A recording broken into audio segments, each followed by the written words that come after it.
Леон Эдвардс жайында осылай айтқан еді. Ой, Эдвардс жиналмады, Шафқат жеңеді сені дейді. Ең қауіпті және хейтерлардың аузын жапқың келсе, онда Шафқатты таңдар ем. Шафқатпен жеңіл болады Усманға қарағанда. Шынын айтқанда, Шафқат дарынды дейді, ол дарынсыз. Иә, бауырлар, бүгінгі бейнеде сіздер тек қана Джо Роганмен және Билал Мұхаммадтың сұхбатын ғана емес, Шафқат Рахмоновтың бапкері Шафқат жайлы айтқан сөздерінде естейтін боламыз. Сол үшін бейнені соңына дейін қарауды ұсынамын. Чемпион студияда. Барлық ауыздарын жапсын. Бұл чемпион болудың ең керемет бөлігі, білесің бе? Сен ойына келген нәрсені айта аласың, ешкім ештеңе дей алмайды. Ешкім ештеңе дей алмайды. Соншама адам саған күмәнданды. Саған жекпе-жек бермейді деді белбеу үшін. Білмеймін, бұл ойға қонымсыз. Білмеймін, адамдардың барлығы сен жекпе-жегіңді көрген жоқ па? Білмеймін, мен түсіне алмадым. Адамдар сенің ешқандай жетістігіңді мойындағысы келмейді. Бұл жайлы Хабиб айтқан еді, білесің бе? Ол айтқан еді, сенің уақытың мәңгілік емес. Бір уақыты бітеді. Бәрібір де оны Усманға айтты, Тони Фергюсонге айтты, және де маған айтқан болатын, маған сен жеңілуін екі талай, бірақ сонда да ойланып қой деген. Мен күрескен кезде білесің бе, ойымда не болған? Мына құрғыр жігіт ауыр салмақта чемпион бола алады ғой деді. Салмағы қанша оның?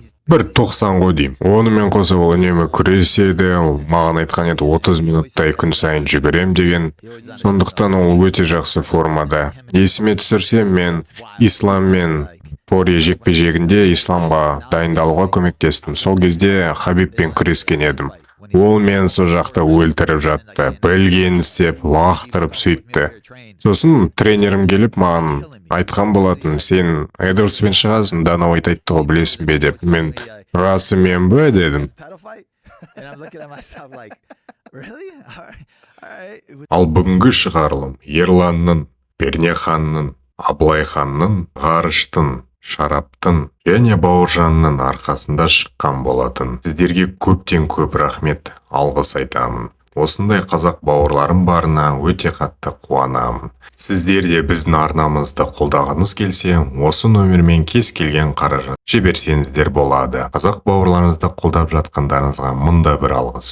Әлі де ойға қонымсыз, бұндай жігіттің бұндай жоғарғы деңгейде қалуы, білмеймін. 29-да 0 боп анасына сөз беріп қана кетті. Жарақаты да болған жоқ, ештеңкесі болмады.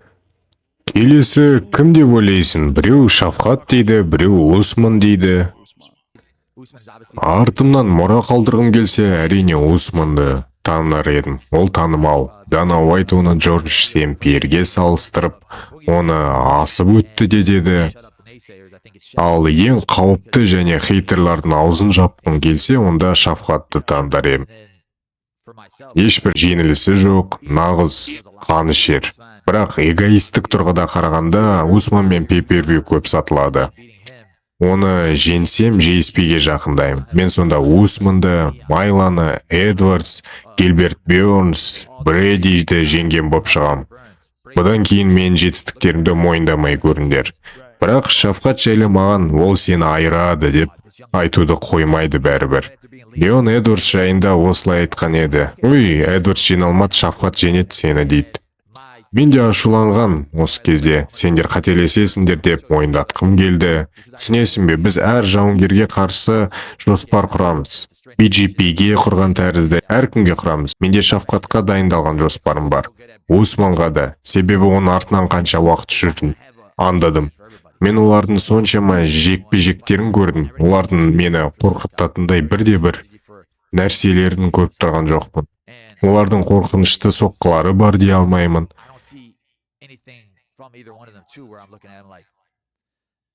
Менімше, Шафқатпен жеңіл болады Усманға қарағанда, шынын айтқанда. Бірақ мен ол екеуін екі түрлі әдіспен жеңе аламын. Себебі мен осы кезге дейін өз шеберлігімді арттырдым. Өте мықтымын. Сенімен күресе аламын, ұра аламын, алдаға шығып, қайтып жүріп, ұра аламын. Әр жекпе-жегімде жаңа нәрсе көре аласыңдар. Және бұның бәрі менің командамның арқасында. Олар ММА-ны бөлек спорт ретінде көреді. Мен жай ғана рубиться ету үшін шықпаймын. Мен қарсыласымның әлсіз жерлерін қарап, сонымен қолданамын. Бернспен шыққанда ол сені құлата алмаса, шаршайтынын байқадым. Сол үшін мен оны стойкада ұрып шаршаттым. Брейди болса, партерде ғана мықты. Мен бұл спортта басқаша қараймын. Басқалар секілді емес. Қызыл шүберекті көрсем болды, жүгіре беретін жауынгер емеспін. Менімше, мұра ретінде Усманмен шыққан дұрыс, себебі ол осы жақында бітіруі керек өзін мансабын. Және де UFC-де оған қарсы секілді. Соңғы жекпе-жегіне қарағанда Хамзатпен тек 11 күнде ғана шыққан еді. Сондықтан оған белбеу үшін жекпе-жекті беру мүмкін. Ситибанк ыңғайлы банктардың бірі. Өзіңізге керек кредитный карта немесе банковское дело, кредитование, инструменты, қалаған функцияны таңдап, ішінен өзіңіз қалаған қызметті жасай аласыздар. Өте ыңғайлы, әрі де қарапайым. Кіріп көріңіздер, Ситибанк. Ал енді біз Шавкат Рахмоновтың бапкері Шавкат жайлы айтқан сөздерін естейік. Менің аудармамда біреуде күмән шығатын болса, толық сұхбатты Найза ТВ арнасынан орысша нұсқасын көре аласыздар. 46 минуттан бастап менің аудармам кетеді. Мен көп рет айтқан едім, және көбісі айтып жатыр, Шавкат дарынды дейді. Ол дарынсыз. Дарынсыз ба? Дарынсыз. Еңбекқор ма? Жай ғана еңбекқор. Егер де біреу оның жаттығуын көріп жатса, мүмкін іштей маған қарғыс айтатын шығар ол Шавкат. Ой, жоқ, үйтпес. Сіздерге ашығын айтам, мен оның үстінде ишак сияқты отқан едім. Оған бірде-бір бос уақыт бермейтін едім. Оны толықтай тығыз бақылауда ұстайтын едім.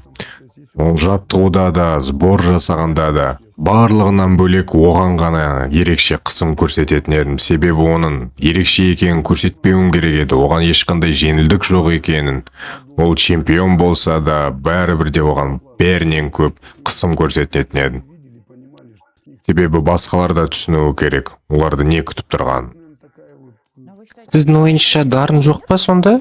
Тек қана еңбекқорлық қана ма? Дарындылар болады. Бірақ та Шавкатта ешқандай, маған сенулерін сұраймын. Оның өткен шақтарын қазбалап қарап көріңдер. Оның тек қана бір ғана дарындылығы бар. Ол оның жігері, оның осы бір аш болуы, өзі үшін, отбасы үшін. Оның отбасы бар ғой, оның арманы. Бүкіл отбасын қамтамасыз еткісі келеді. Оның отбасы сондай бір-біріне өте қатты қолдау көрсетеді. Менде уақыт болды ғой оларды қарау үшін. Олар бір-бірлерін толықтай қолдайды. Кішіден бастап үлкеніне дейін. Басқаларға қарағанда көбірек. Оның жақын досын олай қолдай алмайды. Өзінің отбасына қарағанда. Оларда осындай мықты байланыс бар. Сондықтан ода жігерлік, сондай дарындылығы бар. Ал бұл біздің соңғы шығарылымның лайк көп жинаған және де ерекше ұнаған комментарийлар. Кімде-кім осы жігіттің айтқаны маған ерекше ұнады. Шавкат бауырымыз бұйырса Белалды да, Усманды да жеңіп, Алла қаласа чемпион атанатынына сенеміз. Қазақ бауырларыңызды қолдап, лайк басып, комментарий жазып, каналға тіркелгендеріңізге мында бір алғыс. Сіздерге тілейтін ауырмаңыздар, бақытты болыңыздар. Барлығы бір Алланың қолында. Аман сау болыңыздар. Келесі жүздескенше. Солайде арнасын ұмытпаңыздар.